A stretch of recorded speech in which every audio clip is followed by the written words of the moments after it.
When Prince William walked out of the heavy doors of Clarence House last Tuesday, his face basically told the entire story before a single official word was spoken.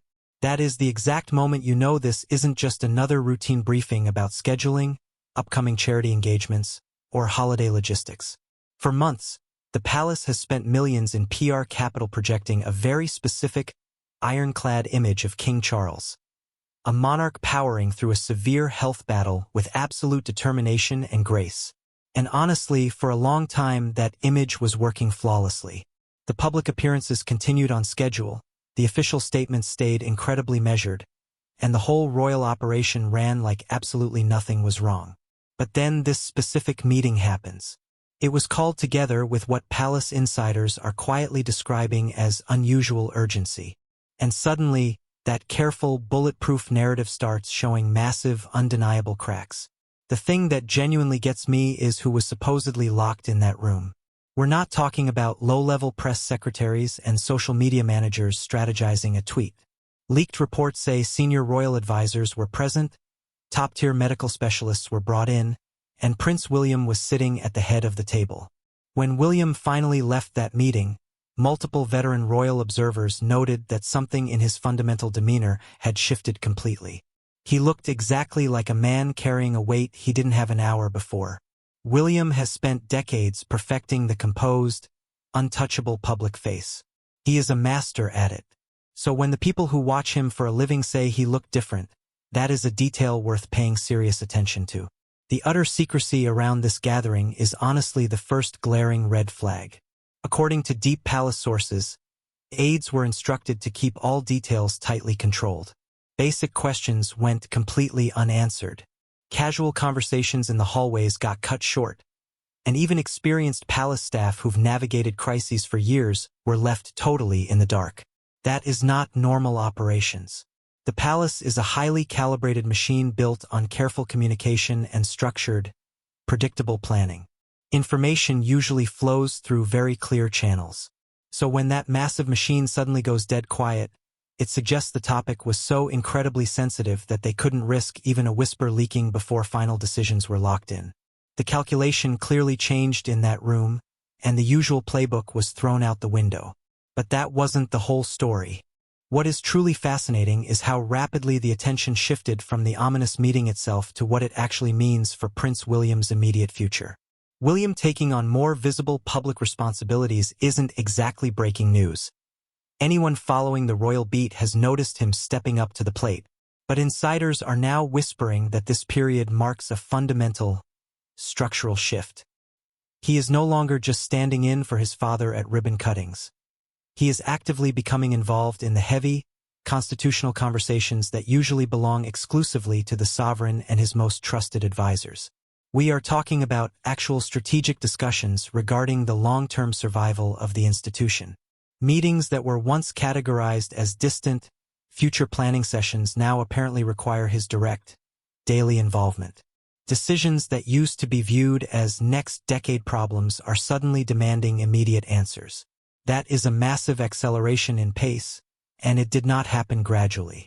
It accelerated violently during this current health crisis. And this acceleration changes the entire nature of the royal transition. Normally, the passing of responsibilities from a monarch to an heir happens almost imperceptibly, measured in decades. The heir slowly takes on more patronages, maybe does a few more overseas tours. But the real, terrifying constitutional authority always stays with the sovereign until their last breath. But what happens when that timeline completely compresses?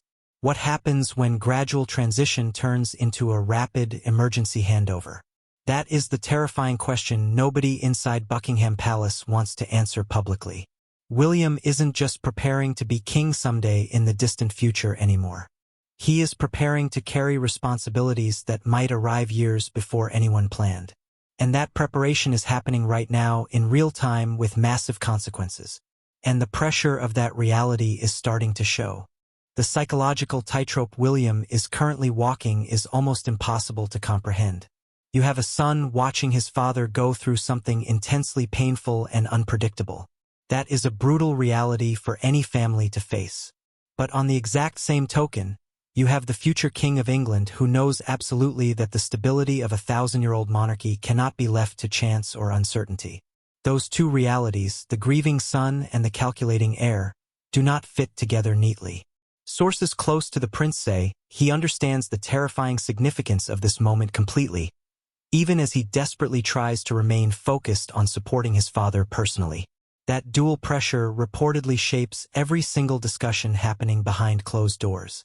And we have to remember, William has lived through this specific brand of nightmare before. He watched his mother navigate unimaginable, crushing public pressure. He experienced catastrophic loss at a young age while the entire planet watched and judged his every reaction. He knows better than anyone alive what it means to carry agonizing private grief while performing for an audience of billions. That childhood trauma made him fiercely protective of his own inner circle, highly suspicious of the media, and absolutely determined to shield his own children from the toxic aspects of royal life. But this isn't a sudden, shocking tragedy like the one in Paris. This is a prolonged, agonizing period of waiting. It is the kind of slow-burning uncertainty that erodes your sanity over time. It forces you to confront the darkest possibilities every single morning. And he is doing it while high-definition cameras follow his every move, while body language experts analyze his jawline for stress, and while global commentators speculate on his mental state. Most normal people get to process a family health crisis behind closed curtains. William does not have that luxury. Every time he steps out of a car, it is a performance of flawless stability. But performing stability when everything is shifting beneath your feet takes an incredible toll. Meanwhile, the secret conversations regarding King Charles's actual workload are reaching a fever pitch. The king has maintained an absolutely brutal pace despite his ongoing medical treatments, which is undeniably remarkable, but also deeply alarming to his inner circle. Die-hard royalists see it as an inspiring display of absolute dedication. However, his closest medical advisors reportedly see it as highly unsustainable and potentially dangerous.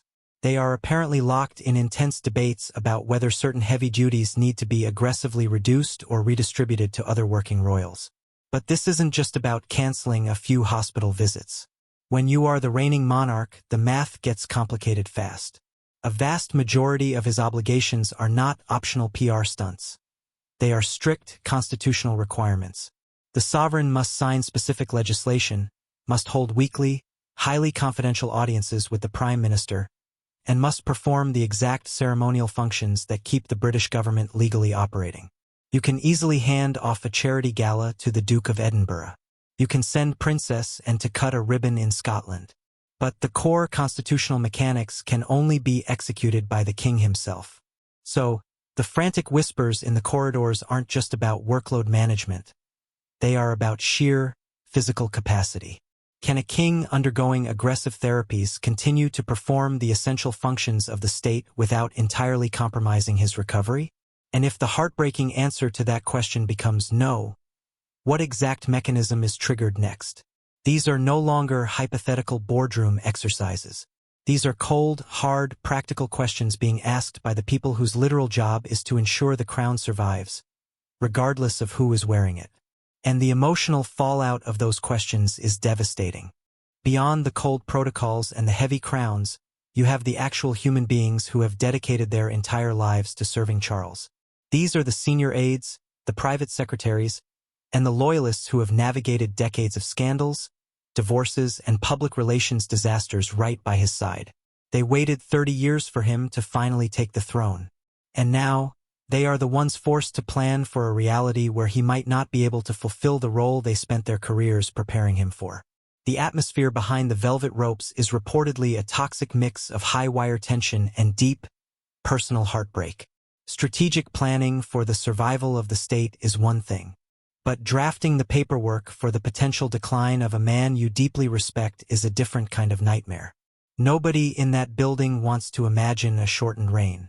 But the more these emergency meetings happen, the harder it becomes to ignore the shadow creeping into the room. For the veteran staff, this is not just a job. You simply cannot work side by side with someone for 3 decades without forming a profound loyalty. When they are suddenly ordered to draw up contingency plans that they desperately hoped they wouldn't need for another 15 years, it takes a massive emotional toll. Reports suggest that several long-serving courtiers have found the last few weeks almost unbearable. They put on their suits, they march through the grand halls, and they do their jobs flawlessly, but the grief is palpable. The uncertainty doesn't just impact the immediate royal family. It sends shockwaves through the entire ecosystem of the monarchy. From the household staff to the hundreds of charities relying on his patronage, everyone is holding their breath. But there is one place where the king doesn't have to carry this immense weight. Amidst the swirling panic and the drafting of emergency protocols, reports indicate that the king is finding his only true refuge in the deepest, most private corners of his family life. While William is stepping up to the constitutional plate, he and Catherine are simultaneously fighting a completely different battle behind the walls of Adelaide Cottage, maintaining absolute normality for their 3 young children. They fully understand that the terrifying uncertainty radiating from the palace affects everyone, especially highly perceptive kids. So, while William is locked in high-stakes strategy meetings and Catherine is managing her own cautious return to the public eye, they are working aggressively to ensure George, Charlotte, and Louis feel absolutely none of the institutional panic. That is a staggeringly delicate balancing act. The survival of the monarchy demands William's attention on one side, while the fundamental well-being of his children demands it on the other. Sources say the Prince and Princess of Wales are absolutely determined not to let the weight of the crown crush their family's daily routines. Children instantly sense when the adults in the room are terrified. They notice when the whispered conversations suddenly stop when they walk in. William and Catherine know this game all too well. They are fighting tooth and nail to keep doing the ordinary work of parenting. The messy school runs, the frustrating homework sessions, the bedtime stories. Those small, mundane rituals are the only things making the children feel secure while the world outside speculates wildly. It is a stark reminder that even while an empire holds its breath, life has to continue in ordinary ways. And for King Charles, it is reportedly these exact grandchildren who offer him the most profound comfort. When he is with them, he isn't a monarch managing a crisis. He is just a grandfather. It is the one space where the crushing expectations of the throne temporarily vanish. But that peace is fleeting, because the machinery of the palace never stops grinding. While the family desperately tries to cling to these quiet moments, the institutional side of the monarchy is quietly moving into overdrive. The royal firm has always operated on the philosophy of extreme preparation rather than panicked reaction. For centuries, they have kept meticulously detailed plans for every conceivable disaster, transition, or constitutional crisis tucked away in heavy safes. These protocols usually gather dust for decades before they are ever needed. But highly credible reports suggest that in the immediate aftermath of that Clarence House meeting, some of the most sensitive, long-dormant contingency plans were suddenly pulled from the archives and reviewed with chilling urgency. The quiet discussions happening behind soundproof doors are no longer just about managing the king's current schedule. They are entirely about safeguarding the immediate future. Senior advisors are actively reviewing procedures that haven't been discussed seriously in years. And they are doing this not because anyone is predicting an imminent collapse, but because the foundational rule of the monarchy is that absolute stability must never be left to chance. You prepare for the absolute worst-case scenarios long before the sky even starts to look cloudy. But there is a distinct, unsettling difference about this current wave of planning. The strategies being reviewed are no longer abstract, theoretical exercises. They are being analyzed with a razor-sharp specificity that suggests they might actually need to be activated soon. Aides aren't just asking, "What if?" anymore.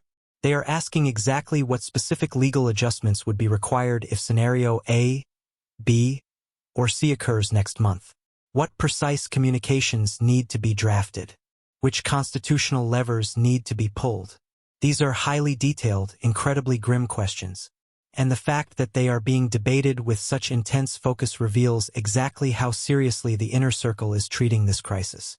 But keeping a secret this massive is proving to be completely impossible. The ultimate paradox the palace is currently trapped in is that extreme preparation naturally breeds extreme suspicion.